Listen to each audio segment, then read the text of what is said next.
नमस्कार विद्यार्थी मित्रांनो, स्वागत आहे तुमचं आपल्या एका नवीन यूट्यूब व्हिडिओमध्ये. आजच्या या व्हिडिओमध्ये मी तुमचा पहिला चॅप्टर डेटा स्ट्रक्चर सब्जेक्टचा पहिला चॅप्टर आजच्या व्हिडिओमध्ये मी कव्हर करणार आहे. ओके, स्टार्टिंग पासून एंड पर्यंत मी हा चॅप्टर कव्हर करणार आहे. ओके, इन डेप्थ मध्ये एकदम सिंपल वर्ड मध्ये मी तुमचा हा चॅप्टर कव्हर करणार आहे. ओके, आता मला रोज व्हिडिओ अपलोड करायचं शक्य नाहीये. मी वीकेंडला एक व्हिडिओ अपलोड करेन ज्यामध्ये मी पूर्ण चॅप्टर कव्हर करायचा प्रयत्न करेन. आज मी पहिला चॅप्टर कव्हर करत आहे. नेक्स्ट वीकमध्ये मी दुसरा चॅप्टर कव्हर करेन. ओके, त्याचा एक थेअरीचा एक व्हिडिओ आणि प्रॅक्टिकलचा एक सेपरेट व्हिडिओ मी बनवेन.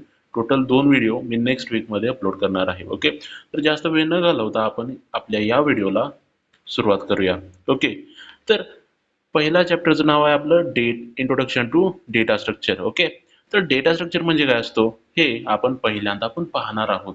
त्याचं इम्प्लिमेंटेशन ऍक्च्युली कुठं होतं इंडस्ट्रीमध्ये, डेटा स्ट्रक्चरची गरज काय पडलेली आहे, डेटा स्ट्रक्चरची वेगवेगळे type, time complexity, space complexity म्हणजे काय असतं, ती कशी काढली जाते, ते आपण या व्हिडिओमध्ये जाणून घेणार आहोत. ओके, पूर्ण तुमचा पहिला चॅप्टर मी या व्हिडिओमध्ये कव्हर करणार आहे. ओके, तर बघा, डेटा स्ट्रक्चर म्हणजे काय ते आपण पहिल्यांदा पाहूया. पण डेटा स्ट्रक्चर समजून घ्यायच्या आधी तुम्हाला डेटाचं मीनिंग माहीत असलं पाहिजे. तर डेटा म्हणजे काय आहे? डेटा हा कलेक्शन आहे नंबरचं, अल्फाबेटचं किंवा स्पेशल सिम्बॉलचं, ज्याचा यूज केला जातो इन्फॉर्मेशन रिप्रेझेंट करण्यासाठी. आता मी इथं एक इन्फॉर्मेशन कलेक्ट केलेली आहे. हा पण एक डेटा आहे, पण मी याला एका स्ट्रक्चर्ड फॉर्मॅटमध्ये मांडलेला आहे. आता हा मी डेटा घेतला. ओके, एका वेबसाईटवरून मी हा डेटा घेतला असेल, मला वाटलं असेल की हे पॉईंट सोपे आहेत म्हणून मी माझ्या या नोट्समध्ये ते पॉईंट इन्क्लूड केले. पण ते इन्क्लूड करताना मी असे अस्ताव्यस्तपणे कसं पण मी जर इन्क्लूड केलं असतं तर तुम्हाला हे समजलं असतं का? नाही, समजलं नसतं. म्हणून मी काय केलं, एका स्ट्रक्चर्ड फॉर्मॅटमध्ये हा जो काही डेटा होता मी ज्या वेगवेगळ्या वेबसाईटवरून घेतलेला होता तो मी एका प्रॉपर फॉर्मॅटमध्ये मांडला. आता डेटाला प्रॉपर फॉर्मॅटमध्ये मांडणं म्हणजे आपला डेटा स्ट्रक्चर, आपल्या डेटाची केलेली प्रॉपर अरेंजमेंट. जसं की तुम्ही या नोट्समध्ये पाहू शकता, मी पहिल्यांदा डेफिनेशन हा पॉईंट लिहिलेला आहे. त्यामध्ये मी तर तब्बल 6 पॉईंट त्यामध्ये मांडलेले आहे. यापैकी तुम्हाला जो सोपा पॉईंट वाटत असेल तो तुम्ही एक्झाममध्ये लिहू शकता, म्हणून मी असं केलेलं आहे. तर हा डेटा मी प्रॉपरली मांडलेला आहे ना. जर मी हा डेटा कसा पण मांडला असता तर तुम्हाला पण हा डेटा समजायला किंवा ऍक्सेस करायला जास्त टाइम लागला असता. बरोबर आहे. डेटा म्हणजे काय असतो? कलेक्शन आहे तो नंबरचं, अल्फाबेटचं, स्पेशल सिम्बॉलचं. आता हा डेटा आहे, हा कशाचं कलेक्शन आहे? अल्फाबेटचं कलेक्शन आहे. बरोबर आहे. तर डेटा म्हणजे काय? कलेक्शन आहे नंबरचं, अल्फाबेटचं, स्पेशल सिम्बॉलचं, ज्याचा इन्फॉर्मेशन रिप्रेझेंट करण्यासाठी यूज केला जातो. हे तर आपल्याला समजलं. आपल्या डेटाची केलेली प्रॉपर मांडणी म्हणजे आपला डेटा स्ट्रक्चर असतो. आपल्या डेटाचं केलेलं सिस्टमॅटिक रिप्रेझेंटेशन आपल्या कम्प्युटरच्या मेन मेमरीमध्ये, त्याला काय म्हटलं जातं? डेटा स्ट्रक्चर म्हटलं जातं. आता आपलं कम्प्युटर आहे. आता कम्प्युटर स्टोअर करताना तुझी काय इन्फॉर्मेशन आहे, आपण काय करतो? एक फाईल बनवतो. सपोज मी एक फोल्डर बनवला माझ्या या कम्प्युटरमध्ये आणि त्यामध्ये मी सेकंड इयरचा एक फोल्डर बनवला आणि थर्ड इयरचा एक फोल्डर बनवला. त्याच्यामध्ये मी सेकंड इयरच्या नोट्स स्टोअर केल्या, सेकंड इयरच्या फोल्डरमध्ये सेकंड इयरच्या नोट्स स्टोअर केल्या आणि थर्ड इयरच्या फोल्डरमध्ये मी थर्ड इयरच्या नोट्स स्टोअर केल्या. आता हे जे काय मी जे काही फोल्डर बनवलं, हे स्ट्रक्चर बनवलं, ते ॲक्च्युली माझ्या कम्प्युटरच्या मेन मेमरीमध्ये तसंच स्ट्रक्चर बनलेलं असणार आहे. ओके, आणि असं स्ट्रक्चर बनवल्यामुळे मला तो डेटा लवकरात लवकर ॲक्सेस करता येणार आहे. ओके, तर आपल्या डेटाची केलेली सिस्टमॅटिक रिप्रेझेंटेशन आपल्या कम्प्युटरच्या मेन मेमरीमध्ये, त्याला पण आपण डेटा स्ट्रक्चर असं म्हणू शकतो. ते इम्प्लिमेंटेशन आहे आपल्या डेटा स्ट्रक्चरचं. तर डेटा आपला ऑर्गनाइज होऊ शकतो डिफरंट वेजचा यूज करून. आता आपला डेटा स्ट्रक्चर आपल्याला वेगवेगळ्या प्रकारचे अल्गोरिदम प्रोव्हाइड करतो, ज्याचा आपण यूज करून तो जो काही डेटा आहे तो प्रॉपरली हँडल करू शकतो, प्रॉपरली स्टोअर करू शकतो. The logical and mathematical model of a particular organization of our data is known as a data structure. त्याला पण आपण डेटा स्ट्रक्चर असं म्हणू शकतो. डेटा स्ट्रक्चरमध्ये लॉजिकल आणि मॅथमॅटिकल मॉडेल पण प्रेझेंट आहेत, ज्याचा आपण यूज करून आपला डेटा प्रॉपरली ऑर्गनाइज करू शकतो, जेणेकरून इन फ्युचर आपल्याला जेव्हा त्या डेटाची गरज असेल तेव्हा तो आपल्याला प्रॉपरली यूज करता येईल. डेटा स्ट्रक्चर हा एक वे आहे of storing information or data in a computer so that it can be used efficiently. आता डेटा आपण प्रॉपरली का स्टोअर करतो? आता बघा, तुम्ही जेव्हा तुमचे पुस्तकं ठेवता तुमच्या बॅगमध्ये, ते आपण क्रमानुसार ठेवतो ना. पहिलं लेक्चर असेल सपोज डेटा स्ट्रक्चरचं, तर मी डेटा स्ट्रक्चरचं पुस्तक पहिल्यांदा ठेवणार आहे. त्याच्यानंतर ना सपोज ओओपीचं लेक्चर असेल तर त्याचं पुस्तक मी नंतर ना त्याच्या ठेवणार आहे. कारण का, जेव्हा डेटा स्ट्रक्चरचं लेक्चर असेल तेव्हा मला ते जे काही पुस्तक आहे ते लवकरात लवकर सापडावं. तसंच असते डेटा स्ट्रक्चर आपल्याला वेगवेगळ्या प्रकारचे मार्ग प्रोव्हाइड करतो ज्याचा आपण यूज करून आपला डेटा प्रॉपरली ऑर्गनाईज करतो, जेणेकरून इन फ्युचर मला जेव्हा त्या डेटाची गरज असेल तेव्हा तो डेटा मला लवकरात लवकर सापडावा. ओके, मला वाटते तुम्हाला डेटा स्ट्रक्चर काय आहे हे तर समजलं असणार आहे. ओके, आता बघूया नीड ऑफ डेटा स्ट्रक्चर काय आहे. ओके, तर बघा, डेटा स्ट्रक्चरची ऍक्च्युली गरज काय पडली आपल्या या इंडस्ट्रीमध्ये. तर बघा, डेटा स्ट्रक्चर हे वेगवेगळ्या प्रकारचे वेज प्रोव्हाइड करतो ज्याचा आपण यूज करून ऑर्गनाईज करू शकतो इन्फॉर्मेशन किंवा डेटा आपल्या कम्प्युटरमध्ये. डेटा आपल्या कम्प्युटरमध्ये प्रॉपरली ऑर्गनाईज करण्यासाठी आपण तिथं डेटा स्ट्रक्चरचा यूज करतो. It has different ways of storing and organising data in a computer. ह्याच्यामध्ये वेगवेगळ्या प्रकारचे वेज प्रोव्हाइड करतो, म्हणजे मार्ग प्रोव्हाइड करतो ज्याचा आपण यूज करून आपला जो काही डेटा आहे तो प्रॉपरली स्टोअर करू शकतो, ऑर्गनाईज करू शकतो आपल्या कम्प्युटरमध्ये. आता हे वेगवेगळ्या प्रकारचे वेज म्हणजे काय आहेत, म्हणजे वेगवेगळ्या प्रकारचे ते अल्गोरिदम आहेत. आपल्या डेटा स्ट्रक्चरमध्ये मल्टिपल अल्गोरिदम आहेत ज्याचा आपण यूज करून आपला डेटा प्रॉपरली ऑर्गनाईज करू शकतो, जेणेकरून आपल्याला तो डेटा यूज करता येईल properly. It helps to understand relationship of a one data element with other data element. आता आपला डेटा स्ट्रक्चर डेटा एलिमेंट्स बरोबरचं रिलेशनशिप फाइंड आउट करण्यासाठी पण मदत करतो. जसं एक एक्झाम्पल घेऊया. आता एक डेटा आहे स्टडी अवरचा, दुसरा डेटा आहे मार्क्सचा. ओके, इमॅजिन करा, एक डेटा आहे आपल्याकडं स्टडी अवरचा आणि दुसरा डेटा आहे मार्क्सचा. तर बघा, जर तुम्ही स्टडी अवर्स जर वाढवले तर ऑब्विसली आपले जे काही मार्क्स आहेत ते पण वाढणार आहेत. जेवढा तुम्ही अभ्यास करणार आहात तेवढेच तुमचे मार्क्स वाढणार आहेत. म्हणजे हे जे काही दोन डेटा एलिमेंट होते आपले स्टडी अवर्स आणि मार्क्स, स्टडी अवर्स वाढलं म्हणून मार्क्स पण वाढले, आणि स्टडी अवर्स कमी झालं असतं तर मार्क्स पण कमी झाले असते. तर म्हणजे या दोन डेटा एलिमेंटमध्ये काहीतरी रिलेशनशिप आहे. तर असल्या प्रकारचे रिलेशनशिप फाइंड आउट करण्यासाठी आपला डेटा स्ट्रक्चर आपल्याला तिथं हेल्प करतो. ओके, तर it helps to understand relationship of one data element with other. एका डेटा एलिमेंटचं अदर डेटा एलिमेंट बरोबर काय नेमकं रिलेशनशिप आहे ते फाइंड आउट करण्यासाठी आपल्याला तिथं डेटा स्ट्रक्चर हेल्प करतो. It helps to store data in logical manner. एका लॉजिकल मॅनरमध्ये तो डेटा स्टोअर करण्यासाठी आपल्याला डेटा स्ट्रक्चर हेल्प करतो. We need to store data in such a way that may grow and shrink dynamically. म्हणजे अशा प्रकारचा डेटा जो डायनामिकली ग्रो करत आहे किंवा श्रिंक करत आहे. आता ग्रो करणे म्हणजे काय, वाढणे, डेटा वाढणे, आणि श्रिंक करणे म्हणजे काय, डेटा कमी होणे. आता डेटा वाढतोय आणि डेटा कमी होतोय आपोआप. ओके, एक एक्झाम्पल घेऊया पॉप्युलेशनचं. आता पॉप्युलेशनचा डेटा आहे तो वाढत पण असतोय किंवा कमी पण असतोय, कमी पण होत असतोय डायनामिकली. ओके, तर अशा प्रकारचा डेटा जो डायनामिकली वाढतोय म्हणजे आपोआप वाढतोय आणि आपोआप कमी पण होतोय, तसल्या प्रकारचा डेटा हँडल करण्यासाठी आपल्याला डेटा स्ट्रक्चर हेल्प करतो. Okay, if we organise information in a proper manner then we can access it using efficient algorithm. जर आपण आपला डेटा किंवा इन्फॉर्मेशन एका प्रॉपर मॅनरमध्ये स्टोअर करून ठेवली, जसं आपण एक्झाम्पल घेतलेलं आपल्या बॅगचं, त्यामध्ये आपण काय केलं, पहिला लेक्चर आहे त्याचं पहिलं पुस्तक ठेवलं, दुसरं लेक्चर आहे त्याचं दुसरं पुस्तक ठेवलं. आता असं ऑर्गनायझेशन आपण केलं. आता असं ऑर्गनायझेशन आपण का केलं, कारण का आपल्याला जो काही डेटा आहे म्हणजे आपले जे काही बुक्स आहेत त्या आपल्याला लवकर सापडाव्या, म्हणून आपण तो डेटा प्रॉपरली ऑर्गनाईज केला. तसंच आपल्या डेटा स्ट्रक्चरचं असतं. इफ जर आपण ऑर्गनाईज केली information in a proper manner, then आपण त्याला ॲक्सेस करू शकतो बाय युझिंग इफिशियंट अल्गोरिदम जे आपल्या डेटा स्ट्रक्चरने प्रोव्हाइड केलेले आहेत. Data structure are uses many efficient algorithm. Because of that it is possible to manage huge amount of data. आता इंडस्ट्रीमध्ये लॉट्स अमाऊंट ऑफ डेटा असतो, मोठा डेटा असतो. तर तेवढ्या अमाऊंट ऑफ डेटा हँडल करण्यासाठी पण आपला डेटा स्ट्रक्चर वेगवेगळ्या प्रकारचे अल्गोरिदम प्रोव्हाइड करतो जे केपेबल असतात तेवढ्या अमाऊंट ऑफ डेटा हँडल करण्यासाठी. ओके, तर नीड ऑफ डेटा स्ट्रक्चर पण मला वाटतं तुम्हाला समजलेलं असेल. ओके, तर मूव या नेक्स्ट पॉईंटवर, ज्याचं नाव आहे अपस्टॅट डेटा टाईप. आता अपस्टॅट डेटा टाईप म्हणजे काय असतं? ADT stands for abstract data type.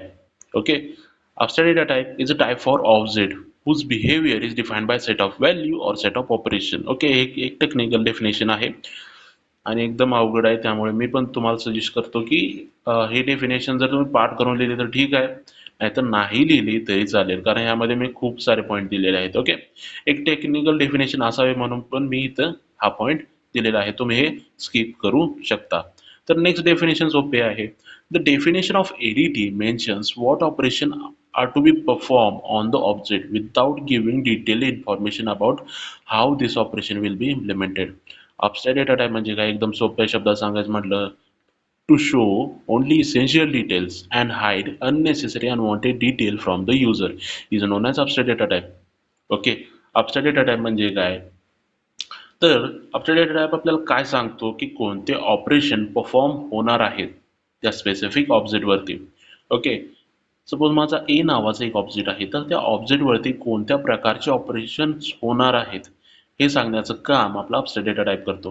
पण ते इंटरनली ते ऑपरेशन कसे परफॉर्म होणार आहेत ते त्याच्यामध्ये आपल्याला माहीत नसतं. आपल्याला काय माहिती आहे की हे जे काही ऑपरेशन्स आहेत, कोणते ऑपरेशन याच्यामध्ये परफॉर्म होणार आहेत हे आपल्याला माहिती आहे. पण इंटरनली ते ऑपरेशन कसे परफॉर्म होणार आहेत ते आपल्याला माहीत नाहीये. याचं एक एक्झाम्पल घेऊया, आपला कॅल्क्युलेटर. तर हा एक कॅल्क्युलेटर आहे. ह्याच्यामध्ये मी 1 प्लस 1 केल्यानंतर ना इक्वल टू बटन दाबल्यानंतर ना 2 येते. ओके, इक्वल टू बटन दाबल्यानंतर ना 2 येते. हे मला माहिती आहे. ह्याच्यावरती कोणतं ऑपरेशन परफॉर्म झालं? ॲडिशनचं ऑपरेशन परफॉर्म झालं आणि आन्सर काय आलं? 2 आलं. पण हे ऑपरेशन परफॉर्म होताना इंटरनली ते ऑपरेशन ॲक्च्युली कसं परफॉर्म झालं हे ह्याच्यामध्ये दाखवलेलं नाहीये. मला कॅल्क्युलेटरचं इंटरफेस दिसते, पण ह्याचं बॅकएंड मला दिसतंय का थोडक्यात? बॅकएंड ह्याचं मला दिसत नाहीये.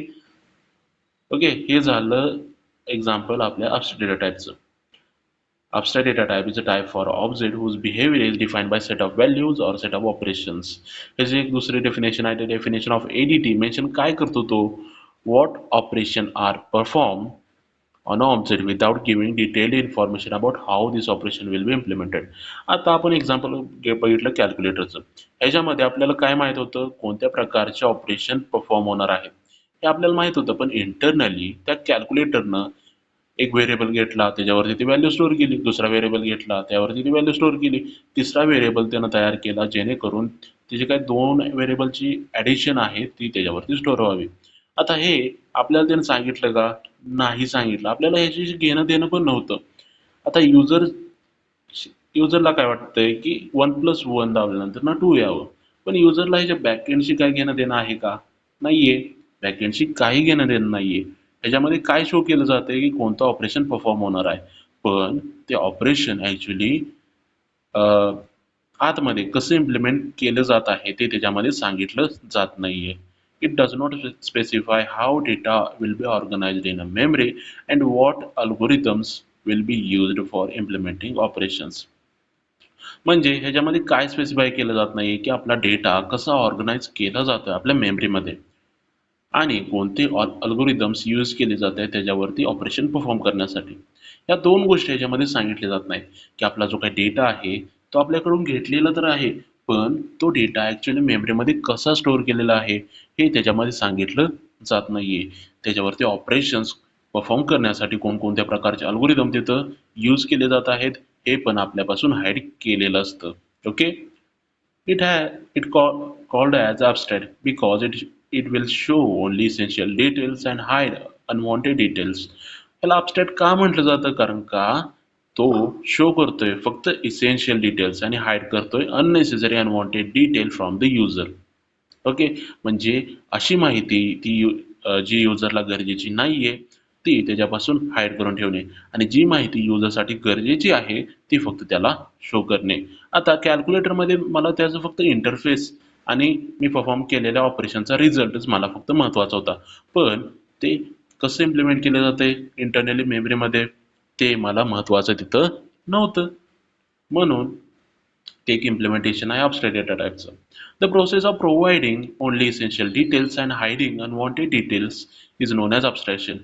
The process of providing only essential detail म्हणजे जे काही गरजेची माहिती आहे तीच तेवढी देणं आणि हाईड करणं अननेसेसरी अनवॉन्टेड डिटेल्स ज्या की युजरला गरजेच्याच नाही आहेत. त्याला काय म्हटलं जातं? अब्स्ट्रॅक्शन म्हटलं जातं. एक एक्झाम्पल घेतलं तर आपले जे काही बेसिक डेटा टाइप आतापर्यंत आपण जे काही पाहिलेले आहेत त्यामध्ये इंट आहे, फ्लोट आहे, कॅर आहे. तर आता बघा इंट या डेटा टाइपचा यूज करून मी ए हा व्हेरिएबल बनवला आणि ए ह्या व्हेरिएबलवरती मी 10 ही व्हॅल्यू स्टोअर केली. ओके. तर जी काही 10 व्हॅल्यू स्टोअर झालेली आहे ती इंटरनली कशी स्टोअर झालेली असणार आहे हे आपल्याला माहिती आहे का?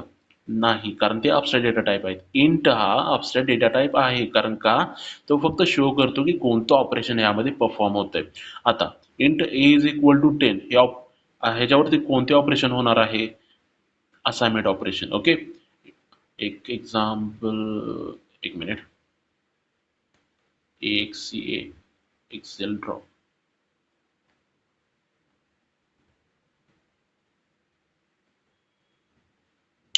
हे काय उघडलं?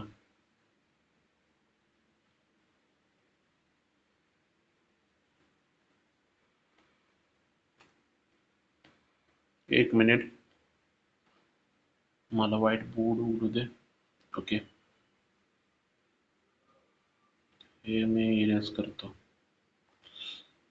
तर बघा अबस्ट्रॅक्ट डेटा टाइप म्हणजे काय? To show only essential detail ज्या युजरला गरजेचे आहेत आणि हाईड करायचे unnecessary unwanted detail from the user. Okay. User पासून अशी माहिती हाईड करून ठेवायची जी त्याला गरजेची नाहीये आणि अशी माहिती त्याला शो करायची जी त्याला गरजेची आहे. आता इथे एक्झाम्पल घेऊया आपल्या प्रोग्रामिंगचं. ओके, पहिल्यांदा आपण hash include stdio dot H header file घेतो, नंतर ना आपण कोन डॉट एच हेडर फाईल घेतो, राईट. आता हे तर तुम्हाला माहीतच असेल की हे जे काही हेडर फाईल आहेत ते आपण का घेतो हे तुम्हाला माहीत असणार आहे. जर माहीत नसेल तर कमेंट बॉक्स तिथं ओपनच आहे, तुम्ही कमेंट करू शकता. मी त्या हेडर फाईल का घेतल्या जातात ते मी नेक्स्ट व्हिडिओमध्ये तुम्हाला सांगेन. ओके.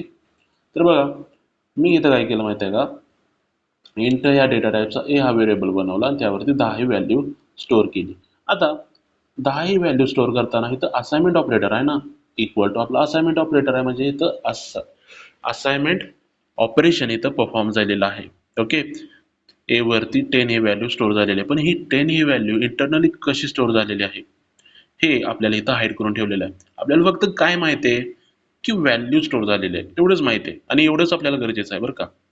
पण ही व्हॅल्यू इंटरनली कशी स्टोअर झालेली आहे हे आपल्याला माहीत नाही. याला 4 बाईट मेमरी अलोकेट केलेली आहे. त्या मेमरी लोकेशनला ए हे नाव दिलेलं आहे आणि त्याच्यावरती व्हॅल्यू स्टोअर झालेली आहे. हे आपल्याला सांगितलंय का इथं? नाही सांगितलेलं नाही, गरजेचं पण नाहीये. ओके. हे झालं एक इम्प्लिमेंटेशन आपल्या अबस्ट्रॅक्ट डेटा टाइपचं. ह्याच्यामध्ये हाईड केलेल्या जातात इंटरनल डिटेल्स ज्या की युजरला गरजेचे नसतात आणि शो केले जातात ओनली इसेन्शियल डिटेल ज्या की युजरला गरजेचे आहेत. ओके. हे एक्झाम्पल आहेत आपल्या अबस्ट्रॅक्ट डेटा टाइपचे. त्यामध्ये इंट आहे, फ्लोट आहे आणि कॅर आहे. It means user only understand what are the data types and what is does, but they don't know how it will manage data in a memory and how it will do various operation on it. म्हणजे काय? ह्याच्यामध्ये युजरला फक्त काय माहित असते की कोणत्या प्रकारचे ऑपरेशन ह्याच्यावरती परफॉर्म होत आहेत, पण तो डेटा इंटरनली कसा मॅनेज केला जात आहे आणि जेव्हा आपल्याला त्या डेटाची गरज असेल, सपोज मी इथं int a is equal to 10 केलं, नंतर ना बी इज इक्वल टू 20 केलं आणि जेव्हा मी C is equal to A plus B करतोय म्हणजे मी ए च्या व्हॅल्यू बरोबर आणि बी च्या व्हॅल्यू बरोबर ॲडिशनचं ऑपरेशन परफॉर्म करतोय आणि हे ॲडिशनचं ऑपरेशन परफॉर्म करण्यासाठी मला त्या व्हॅल्यूची गरज आहे. तर तो जो काही डेटा आहे तो कसा रिट्राईव्ह केला जात आहे त्या स्पेसिफिक मेमरी लोकेशनवरून हे पण आपल्यापासून हाईड केलं जात आहे. ओके. म्हणजे याच्यामध्ये युजरला काय माहीत असते की कोणत्या प्रकारचे डेटा टाइप आहेत आणि ते काय करतात हेच फक्त त्याला माहीत असते. पण ते कसे डेटा, आपण जे काही पुट केलेला डेटा आहे तो कसा मॅनेज केला जातोय आपल्या इंटरनल मेमरीमध्ये त्या डेटा टाइपच्या वेनं, ते त्याला माहीत नसतं. Okay. ADT as a black box which hides inner structure and design of a data type. म्हणजे ADT म्हणजे काय? एक प्रकारचा ब्लॅक बॉक्स आहे ज्याच्या आतलं तुम्ही बघू शकत नाहीये. तो इंटरनली कसं ते जे काय डेटा टाइपचं डिझाइन आहे ते त्याच्यामध्ये हाईड केलं जात आहे. ओके.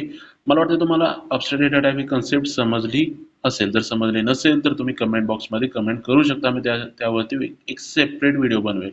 तुम्हाला जे काही डाऊट येत आहेत ते कमेंट बॉक्समध्ये कमेंट करा. जर ते डाऊट्स जेन्युइन असतील आणि त्यासाठी मी एक सेपरेट व्हिडिओ बनवेन. ओके. सेपरेट व्हिडिओ बनवेन आणि त्यामध्ये मी डिटेलमध्ये इन डेप्थमध्ये ते सगळे डाऊट क्लिअर करेन. ओके. तर classification of a data structure. आता आपल्याला समजलं डेटा स्ट्रक्चर काय असतो, ऑफसेट डेटा टाइप काय असतो. आता आपल्याला काय बघायचं, डेटा स्ट्रक्चरचं क्लासिफिकेशन कसं केलं जातं. ओके. तर डेटा स्ट्रक्चरचं क्लासिफिकेशन 2 टाइपमध्ये केलं जातं. त्यामध्ये पहिला असतो प्रिमिटिव्ह डेटा स्ट्रक्चर आणि दुसरा असतो non primitive data structure. Primitive data स्ट्रक्चरमध्ये आत्तापर्यंत जे काही आपण बघितलेले जे काही सिंपल जे काही डेटा टाइप आहेत ते प्रिमिटिव्ह डेटा स्ट्रक्चरमध्ये येतात आणि नॉन प्रिमिटिव्ह डेटा स्ट्रक्चरमध्ये ॲरे येतो, लिस्ट येतात आणि फाइल्स येतात. लिस्टचे पण परत 2 टाइप पडलेले आहेत. पहिल्यांदा आहे लिनियर लिस्ट आणि दुसरा आहे नॉन लिनियर लिस्ट. लिनियर लिस्टचे पण परत 2 टाइप पडलेले आहेत. त्यामध्ये पहिला आहे स्टॅक आणि दुसरा आहे क्यू. दुसऱ्यामध्ये नॉन लिनियर लिस्टमध्ये पण त्याचे 2 टाइप आहेत. एक आहे ग्राफ आणि दुसरा आहे ट्री. ओके. तर प्रिमिटिव्ह डेटा स्ट्रक्चर म्हणजे काय? आतापर्यंत जे काय आपण बघितलेले जे काही नोन बेसिक डेटा स्ट्रक्चर आहेत ते आहेत primitive data structure. The primitive data structure are also known as a basic data structure. Primitive data स्ट्रक्चरला बेसिक डेटा स्ट्रक्चर असं पण म्हटलं जातं. All basic data type of any language is called as a primitive data types. आत्तापर्यंत जे काही basic data type आत्तापर्यंत आपण जे काही पाहिलेले आहेत त्याला प्रिमिटिव्ह डेटा टाइप असं पण म्हटलं जातं. It define how data internally represented in stored and retrieved from the memory. म्हणजे मगाशी आपण जे काही ऑपरेशन आपण बघितलेलं int a is equal to 10, int b is equal to 10, नंतर ना c is equal to A plus b. Okay. C is equal to A plus b. आता ए प्लस बी करताना तिथं तो जो काही डेटा आहे तो रिट्राईव्ह केला जाणार आहे. नंतर ना तो डेटा स्टोअर पण केला जाणार आहे. ओके. सी मध्ये. आता ह्याच्यामध्ये बघा आपला जो काही डेटा टाइप आहे int, float, care data type ते आपल्या कंपायलरला काय सांगतात माहिती आहे का? तो जो काही स्पेसिफिक व्हेरिएबल जो आपण बनवलेला आहे ए हा व्हेरिएबल, सपोज मी इंट या डेटा टाइपचा यूज करून ए हा व्हेरिएबल बनवला, तर ए या व्हेरिएबलमध्ये कोणती व्हॅल्यू स्टोअर केली जाणार आहे, ती व्हॅल्यू कशी स्टोअर केली जाणार आहे, त्याला किती अमाऊंट ऑफ मेमरी अलोकेट केली जाणार आहे, या 3 गोष्टी सांगण्याचं काम आपला डेटा टाइप करतो. कुणाला? आपल्या कंपायलरला. कारण का कंपायलर आपला तो जो काही व्हेरिएबल असेल त्याला मेमरी अलोकेट करण्याचं काम करत असतो.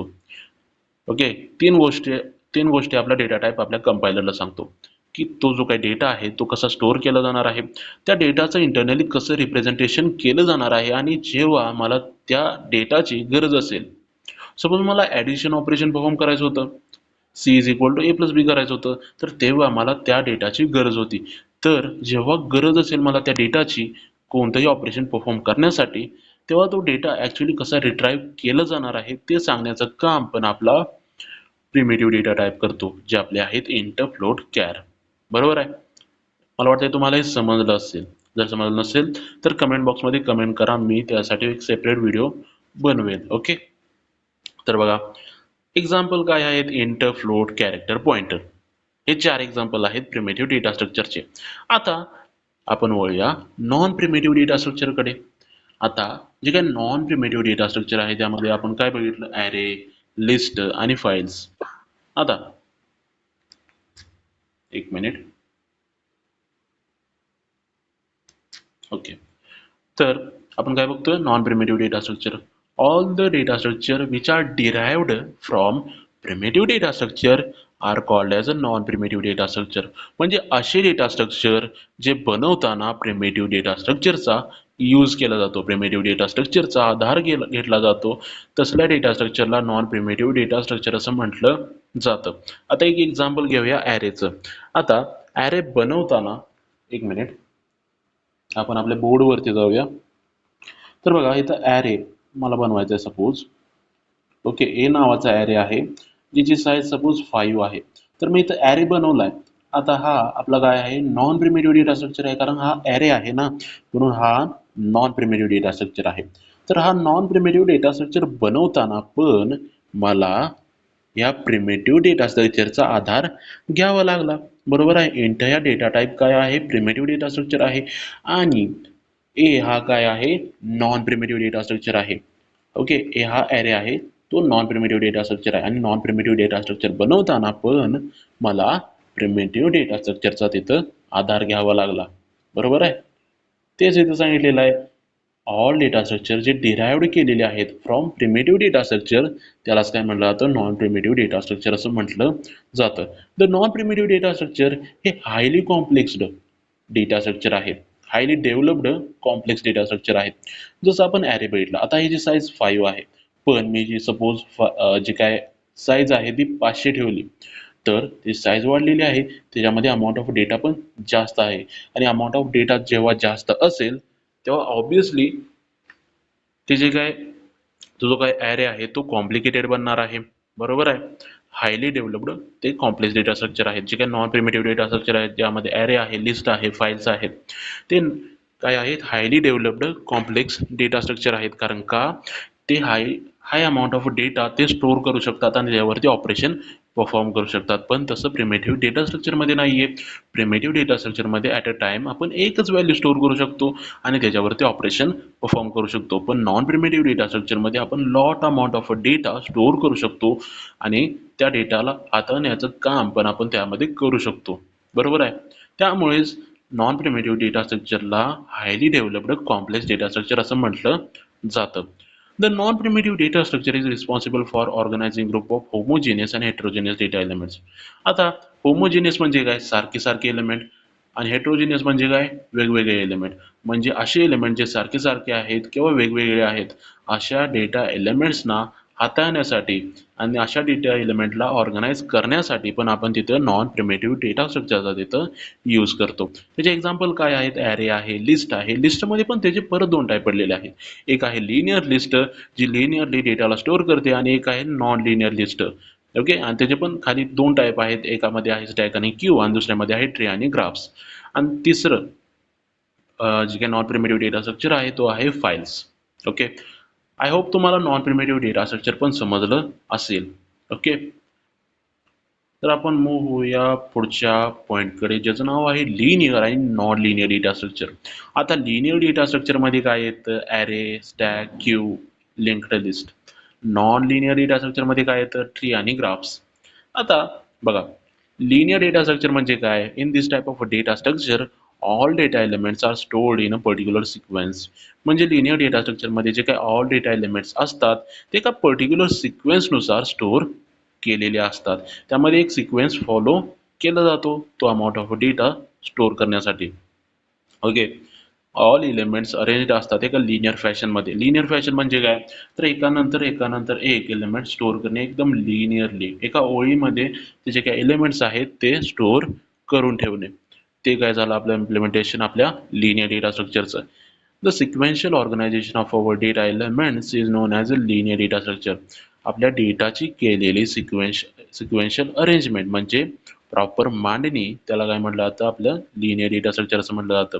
डेटाची केलेली सिक्वेन्शियल ऑर्गनायझेशन किंवा सिक्वेन्शियल अरेंजमेंट, त्यालाच काय म्हटलं जातं, लिनियर डेटा स्ट्रक्चर असं म्हटलं जातं. त्याच्यामध्ये लिनियर फॅशनने डेटा स्टोअर केला जातो. ओके, तर ह्याचे एक्झाम्पल आहे ॲरे, लिंक्ड लिस्ट, स्टॅक आणि क्यू. आता ॲरेमध्ये जे काही एलिमेंट्स आपण स्टोअर करतो, इथं जर आपण सर्च केलं ॲरे, तर त्यामध्ये आपल्याला दिसून येतं की ॲरे आपले जे काही डेटा आहे तो कसं स्टोअर करतोय. तर बघा, इथं आपण सपोज एक इमेज घेतली एखादी कुठली तरी. आता सपोज ही एक इमेज आहे, राईट.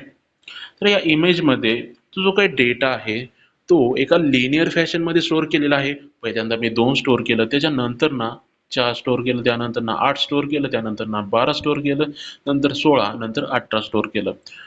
आता हे मी केलंय, हे कसं केलंय, एका लिनियर फॅशनमध्ये केलंय, म्हणजे एकानंतर एक हे एलिमेंट स्टोअर केलेले आहेत.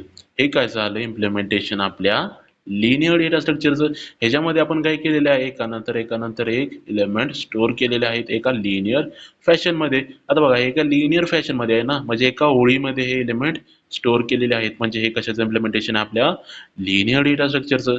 लिनियर डेटा स्ट्रक्चरचं तुम्हाला समजलं असेल. आता बघूया नॉन लिनियर डेटा स्ट्रक्चर. नावातच आहे, नॉन लिनियर डेटा स्ट्रक्चर काय करतो, कोणतेही सिक्वेन्स फॉलो करत नाही. In this type of data structure all data elements do not form any sequence, म्हणजे याच्यामध्ये कोणताही सिक्वेन्स फॉर्म केला जात नाही, इथं कोणताही सिक्वेन्स फॉलो केला जात नाही डेटा एलिमेंट्स अरेंज करण्यासाठी. All elements are arranged in a non linear fashion, म्हणजे कसे पण ते जे काय एलिमेंट्स असतात ते अरेंज केले जातात. The randomly organisation of a data elements is known as a non linear data structure, म्हणजे कसे पण जे काय एलिमेंट्स आहेत ऑर्गनाइज करणे, ते काय झालं आपल्या इम्प्लिमेंटेशन आपल्या नॉन लिनियर डेटा स्ट्रक्चरचं. त्यामध्ये ट्री आहे, ग्राफ आहे, टेबल आहे. ओके, हे 3 एक्झाम्पल आहेत नॉन लिनियर डेटा स्ट्रक्चरचं. आता आपण ट्रीचं एक एक्झाम्पल घेऊया. ओके, ट्री ह्याच्या पुढे मी लिहितो डेटा स्ट्रक्चर एक्झाम्पल. ओके, तर बघा हे एक्झाम्पल आहे ट्रीचं. ट्री कसं फॉर्म केलं जातो आहे ना, ते तुम्ही 5th चॅप्टरमध्ये पाहणार आहात. जो काय लास्ट चॅप्टर आहे ना, तो स्पेसिफिकली ट्रीसाठी डेडिकेट केलेला आहे. त्यामध्ये ट्री कसा बनवला जातो, ॲक्च्युली ट्री कसा प्रोग्रामिंगमध्ये इम्प्लिमेंट केला जातो, ते तुम्ही लास्ट चॅप्टरमध्ये शिकणार आहात. ओके, आता आता हा बघा, हा ट्री आहे. हा लिनियरली तो डेटा स्टोअर केलेला आहे का? बघा इथं 15 स्टोअर केलं, 35 केलं, 9 केलं, 40 केलं. आता हे जे काही एलिमेंट स्टोअर केलेले आहेत ना, ते कसे पण स्टोअर केलेले आहेत. हे तर कोणताही सिक्वेन्स फॉलो केलेला आहे का? नाही, कोणताही सिक्वेन्स फॉलो केलेला नाहीये एलिमेंट्स अरेंज करण्यासाठी. म्हणजे हे एक एक्झाम्पल झालं आपल्या नॉन लिनियर डेटा स्ट्रक्चरचं, म्हणजे रँडमली ऑर्गनाइज केलेले आहेत ना डेटा एलिमेंट्स, त्यामुळे हे इम्प्लिमेंटेशन झालं आपल्या नॉन लिनियर डेटा स्ट्रक्चरचं. The operations on a data structure, आता आपण बघणार आहोत operations on a data structure. यामध्ये 6 प्रकारचे ऑपरेशन्स परफॉर्म केले जातात. त्यामध्ये पहिलं आहे इन्सर्शन, दुसरं आहे डिलिशन, तिसरं आहे सर्चिंग, चौथं आहे सॉर्टिंग, पाचवं आहे ट्रॅव्हर्सिंग आणि 6वं आहे मर्जिंग. आता हे जे काही ऑपरेशन्स आहेत ना, ते तुम्ही सेकंड चॅप्टरमध्ये ॲरेवरती परफॉर्म करणार आहात.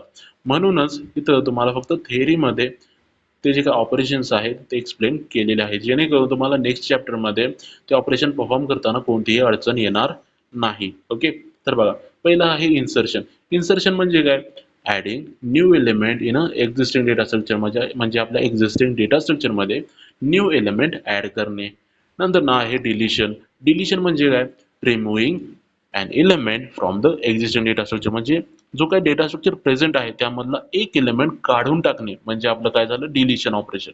सर्चिंगमध्ये काय केलं जातं? सर्चिंगमध्ये काय केलं जातं? आपल्याला सपोज मला एक एलिमेंट माझ्या डेटा स्ट्रक्चरमधून फाइंड आउट करायचा आहे, तर तो जो काही एलिमेंट आहे तो मी सर्चिंग ऑपरेशनचा यूज करून फाइंड आउट करणार. सर्चिंग ऑपरेशनमध्ये काय केलं जातं? आपला जो काही टार्गेट एलिमेंट आहे, ज्यामध्ये मी जी काय मला जी काही व्हॅल्यू फाइंड आउट करायची आहे, ती मी त्यामध्ये स्टोअर करणार आणि ती व्हॅल्यू प्रत्येक एलिमेंट बरोबर कंपेअर करणार आणि ज्या एलिमेंट बरोबर ती व्हॅल्यू परफेक्टली मॅच होईल, त्याचं मी काय करणार? एक लोकेशन काय करणार? फेच करून घेणार, म्हणजे काढणार. ओके, ते लोकेशन काढणार.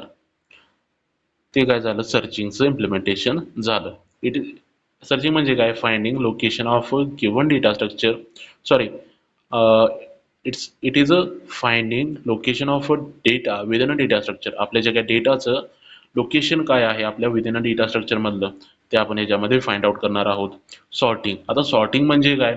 Arranging data elements in a logical order, it may be ascending or descending, म्हणजे आपल्या डेटाला असेंडिंग किंवा डिसेंडिंग ऑर्डरमध्ये लावणे, म्हणजे काय झालं?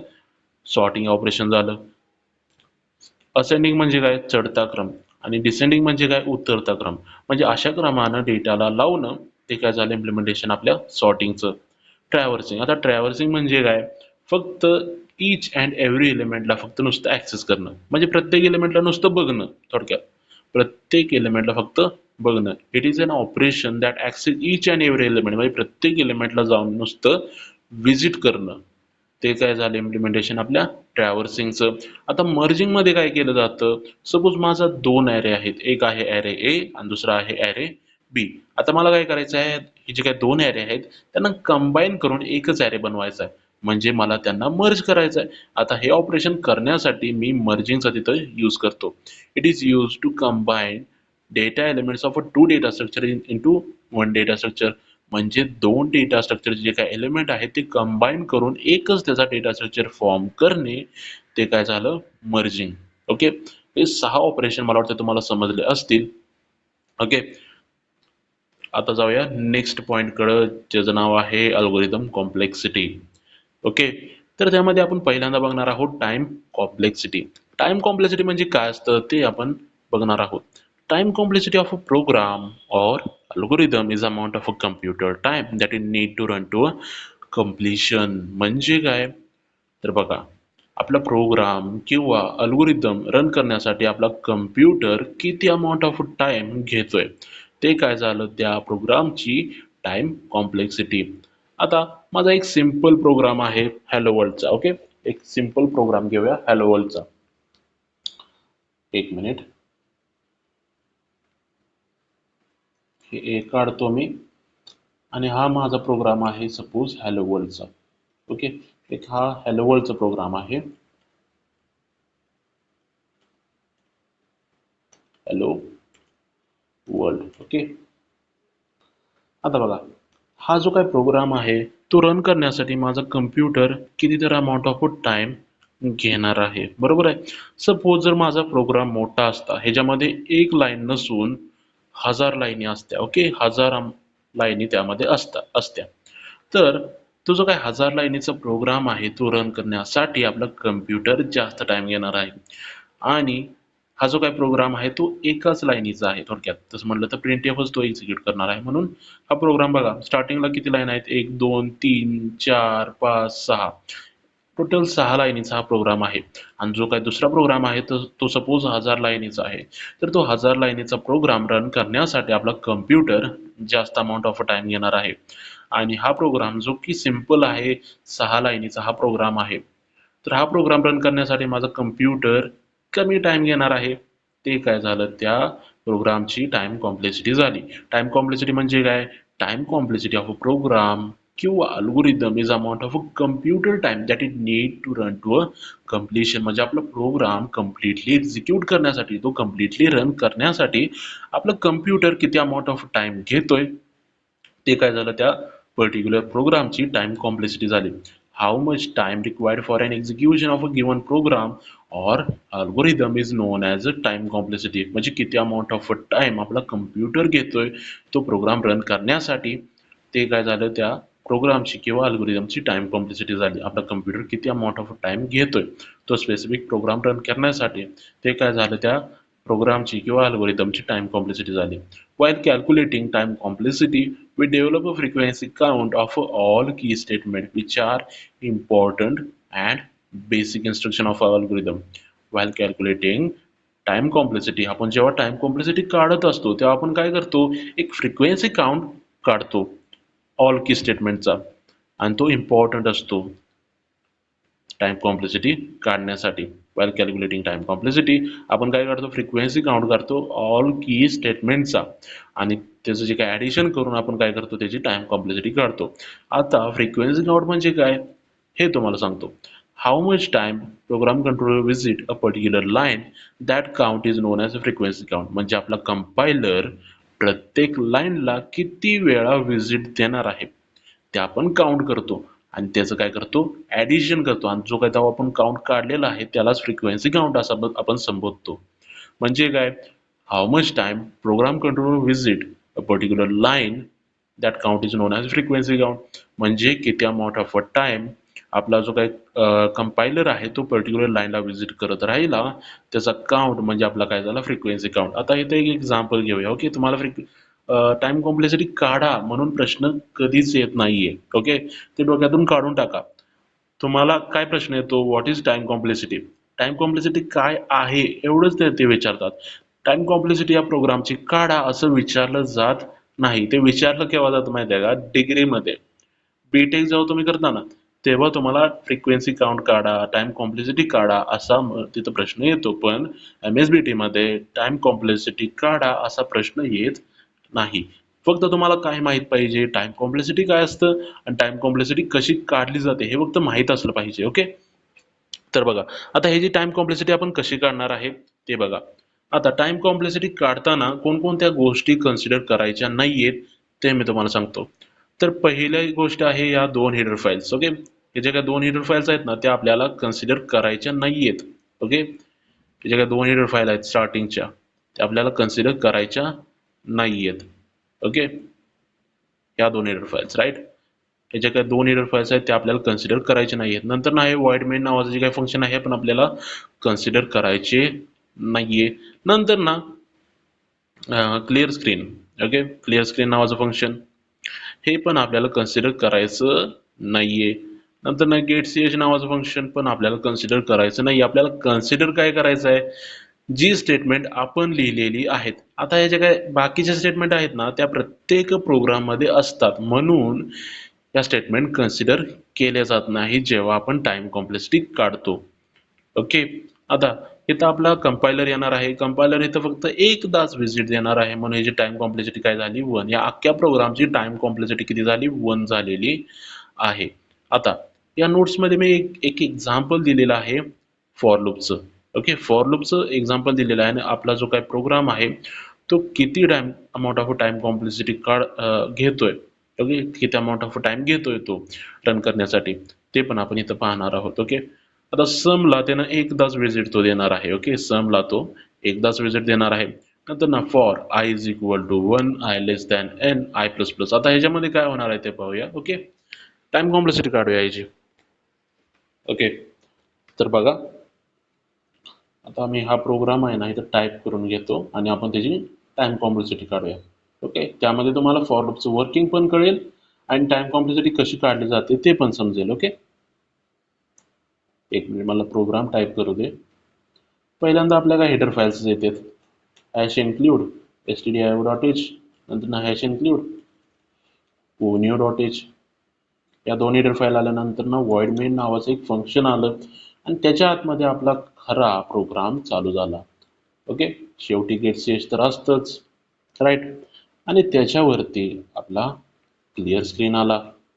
क्लिअर स्क्रीनच्या वरती सपोज माझं इंट नावाचं फंक्शन आहे, ह्याच्यामध्ये आय मी डिफाईन केला, नंतर ना एन हा डिफाईन केला आणि एन वरती व्हॅल्यू मी ठेवली 3. ओके, 3 ही व्हॅल्यू स्टोअर केलेली आहे मी इथं. 3 राहू दे, आपण 2च घेऊया कारण आपल्याला जास्त सायकल्स त्यामध्ये फिरवायचे नाहीये. Okay, i is equal to 0 i less than n i plus plus. Okay, आणि इथं प्रिंटफ मध्ये आपण काय करूया, हॅलो वर्ल्डचा एक प्रोग्राम घेऊया. हा, त्याच्यामध्ये हॅलो वर्ल्डच लिहूया.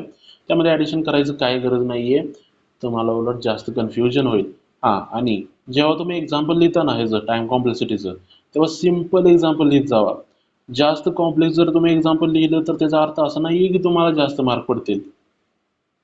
ओके, त्यामध्ये तुमचं पण कन्फ्युजन होईल आणि तुम्ही रॉंग टाइम कॉम्प्लेक्सिटी तिथे लिहून याल. ओके, त्यामुळे माझं सजेशन काय आहे, एक सिम्पल हॅलो वर्ल्डचा प्रोग्राम लिहा आणि त्याची टाइम कॉम्प्लेक्सिटी तिथं नमूद करा, जेणेकरून तुमचं टाइम पण वाचेल आणि तुम्हाला फुल मार्क्स पण तिथं पडतील. आता बघा, आता याची टाइम कॉम्प्लेक्सिटी आपण कशी काढणार आहोत ते पहा. पहिल्यांदा आपला कंपायलर कुठे येणार आहे, इथे येणार आहे, राईट. आता ह्याची टाइम कॉम्प्लेक्सिटी किती आहे 1 आहे, कारण इथं तो एकदाच व्हिजिट देणार आहे. ओके, इथं त्यानं व्हिजिट दिली. त्यानंतर ना तो आला फॉर लूप मध्ये. आता फॉर लूप मध्ये तू काय करणार आहे, आय हा व्हेरिएबल तिथं मी डिक्लेअर केलेला आहे, म्हणजे आय साठी मी इथं एक बॉक्स तयार करून घेतो, जेणेकरून तुम्हाला तिथं कन्फ्युजन येणार नाहीये की आय वरती नेमक्या कशा व्हॅल्यू स्टोअर झाल्या. ओके, आय नावाचा माझा हा बॉक्स आहे. ओके, आय नावाचा माझा हा बॉक्स आहे. आता आय लेस दॅन एन, आता कंडिशन साठी पण मी एक सेपरेट बॉक्स बनवतो. Okay, i less than n साठी हा बॉक्स आहे, right. I less than N.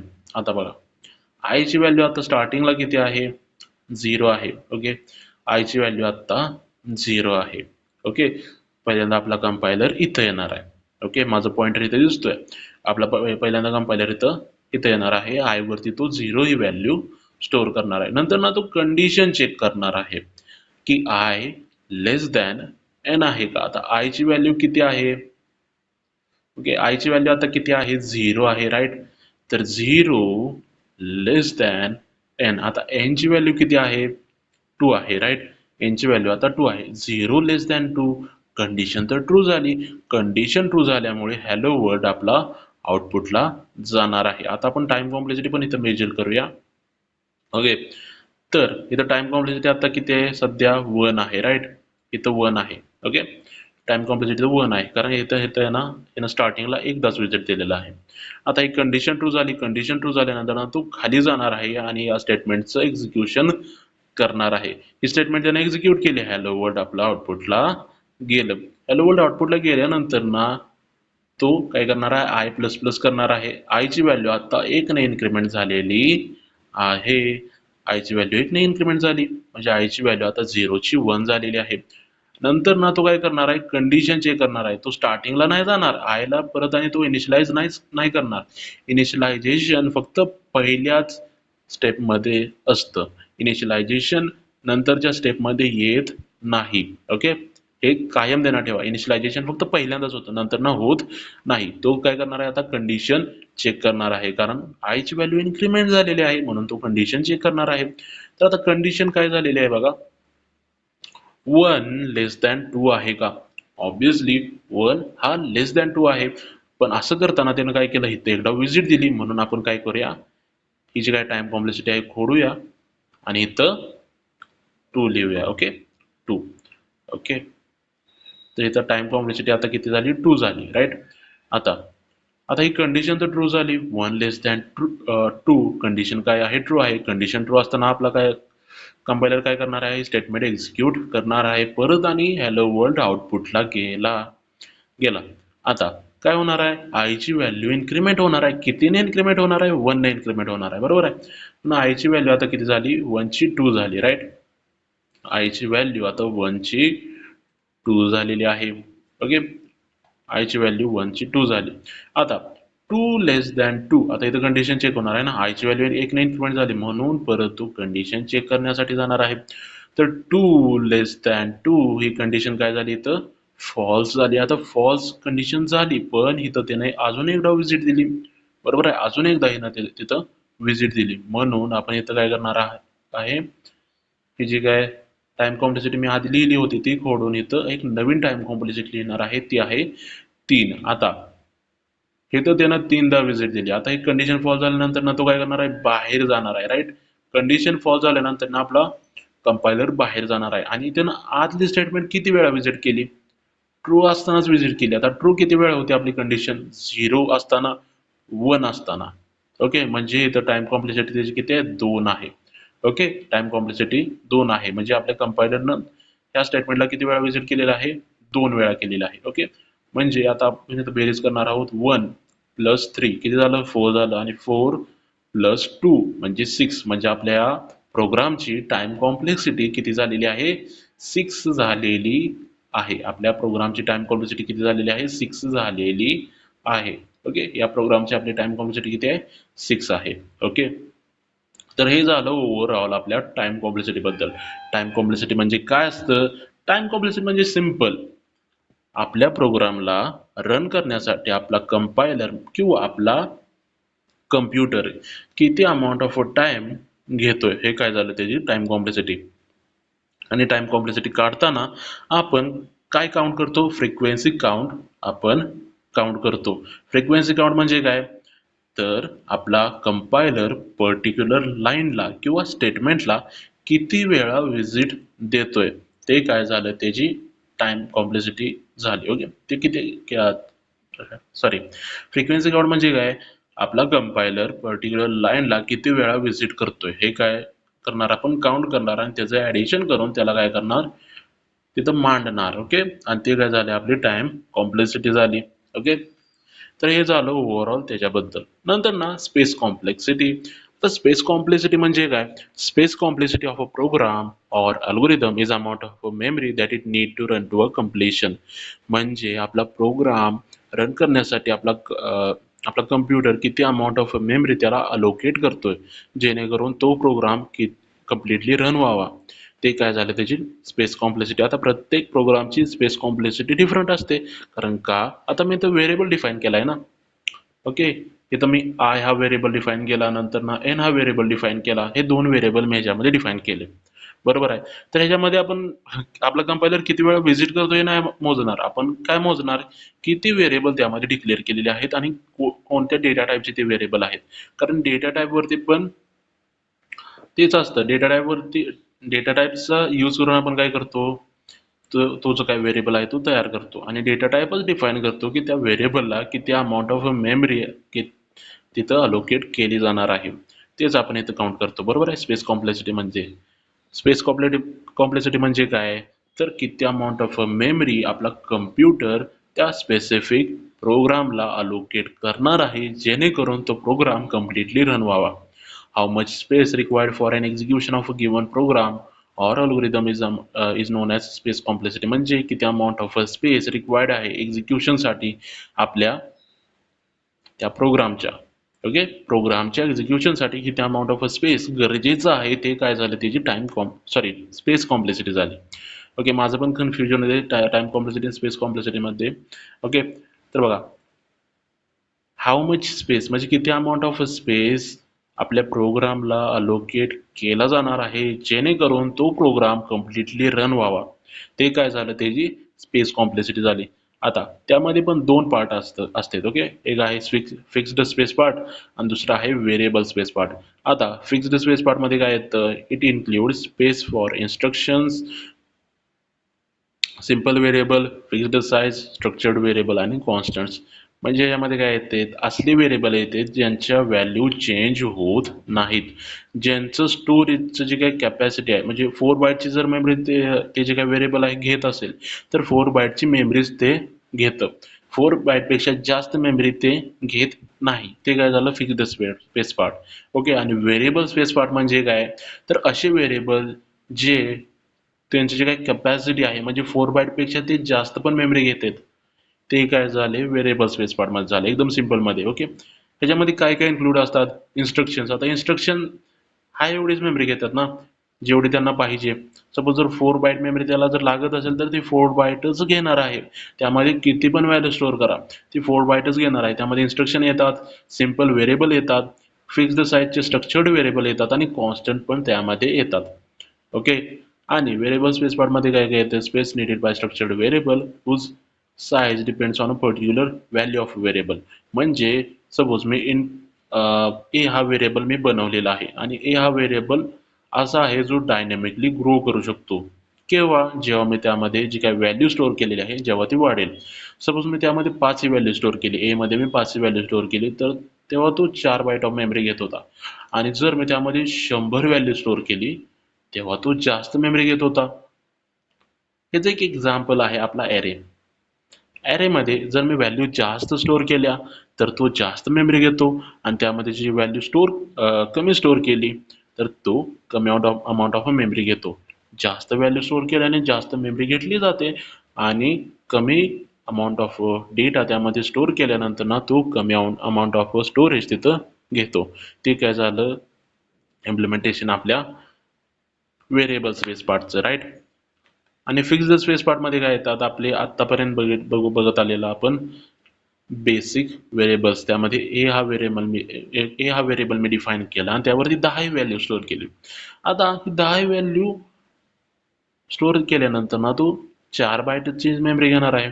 त्यामध्ये 100 ही व्हॅल्यू मी स्टोअर केली, पण तो त्याची जी काय मेमरी घेण्याची कॅपॅसिटी आहे तो वाढवणार आहे का, नाही. तो 4 बाईटचीच मेमरी घेणार आहे. तो त्याची काय मेमरी आहे ती वाढवणार नाहीये. आता स्पेस कॉम्प्लेक्सिटी काय झाली, आता space complexity is equal to fixed space part plus variable space part. आता फिक्स्ड स्पेस पार्ट आणि व्हेरिएबल स्पेस पार्टचं तिथं आपण काय करणार आहोत, ॲडिशन करणार आहोत आणि ती काय झाली, आपली स्पेस कॉम्प्लेक्सिटी झाली.